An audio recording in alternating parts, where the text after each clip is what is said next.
Assalamu Walaikum. Hello friends, how are you? Welcome back to my another video. In this video, I am going to show you how to create timeline bar chart in PowerPoint. Let's get started. At first, you have to open a PowerPoint presentation.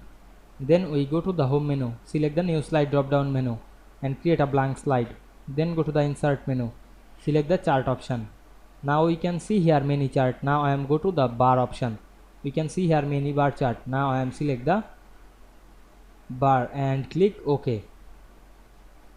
Now we can see we insert a bar chart. This like the timeline bar chart. Now I am select the chart and go to the chart design menu. We can see here many options. You can change the color, select the color option and change the color.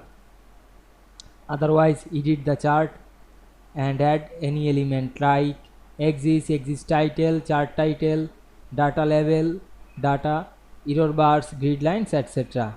You can edit the data, select the chart and go to the design menu and click edit data option.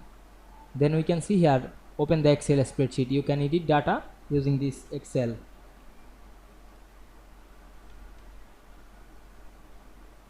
Now we can see we insert the chart and edit this very easily. I hope you enjoyed the video. Please like, comment, share and subscribe my channel. Thanks for watching.